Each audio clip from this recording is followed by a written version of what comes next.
Hey guys, I'm down in Worthing at the moment. It's about 10:15 at night. I've just had the most amazing day with the most amazing man, Mark Mills at my.hiv. I wasn't sure what to expect when I came down, but he's one of the most amazing people I've ever met. Really, one of the most amazing people that I've ever met. I feel like I've known him all my life. I don't know if you've experienced that when you've met certain people in your life. Certain people have been brought into your life and you just feel like, you just click, and you just feel like you've known each other for years. That's the feeling I've got with Mark, and he's just made me really think about me. And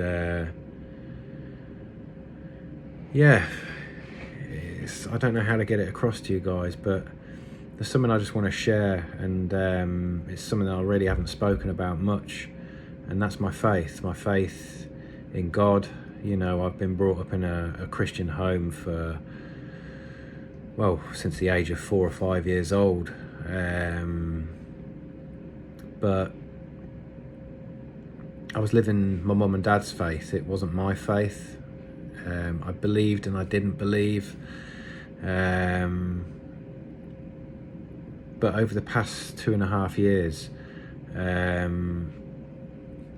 I've just looked into it all myself. The teachings of Jesus, the teachings in the Bible, and I've read it cover to cover now, and I'm reading it again. Certainly, the teachings of Jesus, Matthew, Mark, Luke and John, the Gospels, part of the Bible where Jesus was around. And he's really made me think about things. And I have to be honest with you all, it's not HIV that saved my life. It's Jesus, it's my faith that saved my life. The change happened in my life before I even knew I had HIV.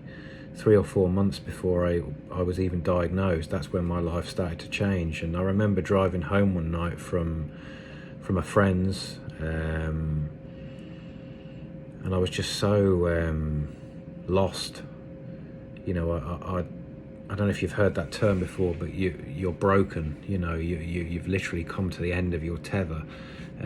You can't continue living the way you're living anymore. I was on this road of self-destruction, of suicide without even realising it. I was killing myself, not putting a gun to my head or anything like that, but I was doing it through the way I was living. I was killing myself and destroying myself through the way I was living. And I just got to the end of the road, and I just cried out in my van one night when I was driving home in desperation, God, if you're there, do something. And the next day is when the change started. And I know not everyone believes in a God or Jesus or whatever you want to call it, a higher power, but I do. And my faith is very important to me. And change happened the very next day. And I believe, my own personal belief is that God brought me to that point where change started, and me and my wife opened up to each other. We shared things that we both kept hidden for many, many years. Certainly myself, I was abused at a very young age, about 6 or 7 years old, and I didn't realise until I got to my sort of early teenage years how damaging that was to me.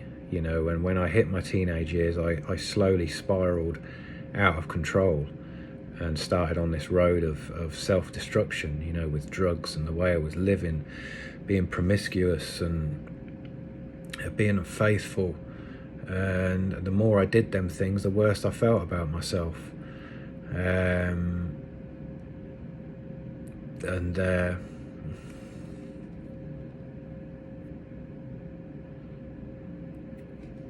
I was just totally lost.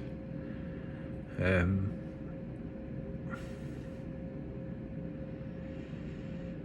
my faith is what saved me. Really, truly saved me. And that's when change started in my life.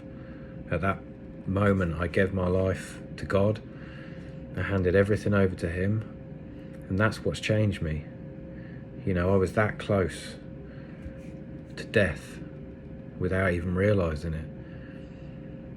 You know, and then 3 or 4 months later, I was diagnosed with HIV. You know, in I think it was the 20th of October, 2021. And that came as a shock, as you can imagine. But I was already on that road of change, and the past 2.5 years has just been a continual road of change that I've been on, physically, spiritually. You know, when I hit rock bottom, I got rid of all past friends, if you can call them that. I wouldn't really call them friends. I thought they were friends, but they were just people I got high with. You know, the people I have around me now, people like Mark, who I met today, Stephen Doyle, who I met, other people as well. You know, I'm sorry if I haven't mentioned you, but you know, these people are friends. You know, these are people that have your best interests at heart. You know, people you can rely on and count on. And my faith as well, my faith in God, my relationship with God. And as I said, I know some of you don't believe, and the reason I haven't spoken about this before is out of fear. You know, when I was diagnosed with HIV, I didn't want anyone to know, because I was scared what people would think. You know, the stigma that's associated with HIV. But there's also stigma attached to people that believe in God, whatever God you believe in. You know, there's a lot of stigma attached to that as well. I've received more stigma and more hate for being a Christian than I ever have for having HIV. And that's why I haven't shared it before, because I was scared what people would think of me. But speaking to Mark today,